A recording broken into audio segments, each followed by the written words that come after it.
Saskatoon. Survivors and family members of those who died in the Humboldt Broncos bus crash will soon be getting checks of $50,000 after a Saskatchewan judge approved interim payments from a GoFundMe campaign on Wednesday.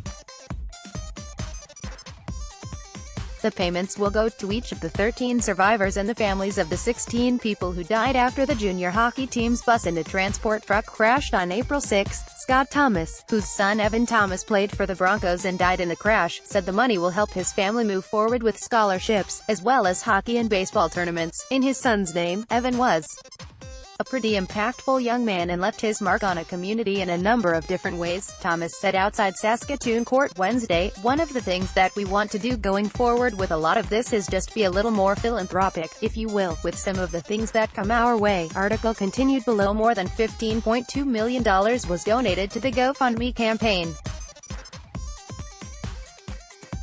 The immediate payouts make up $1.45 million, or 10%, of the fund.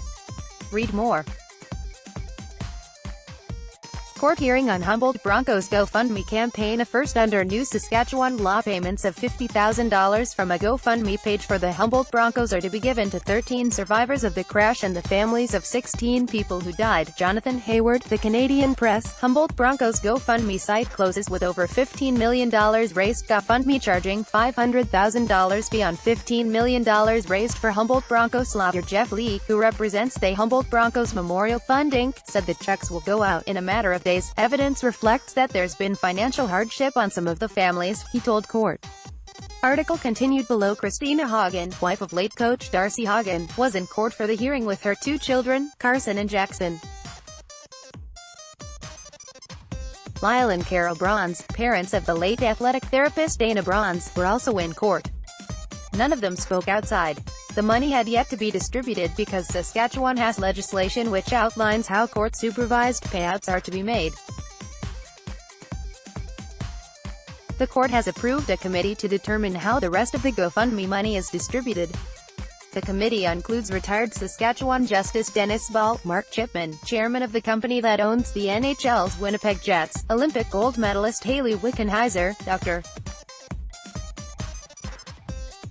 Peter Spafford, who's in charge of head and neck surgery at the University of Saskatchewan's College of Medicine, and Kevin Cameron, executive director of the Canadian Centre for Threat Assessment and Trauma Response.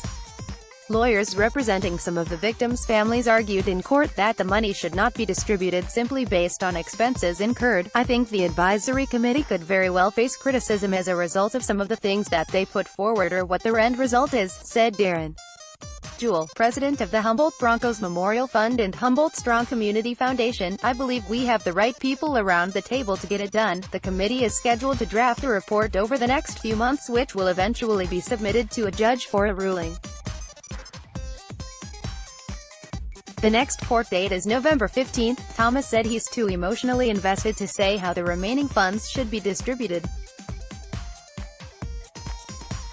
No amount of money can bring back those who died, he said. Whatever happens at the end, we've said right from the start that we're going to consider it a gift and we are going to be so thankful for anything that comes of this. Thomas said, we are going to trust in the process and there's going to be good people in there that make good decisions. And whatever finds its way to us, we are going to be more than thankful for it.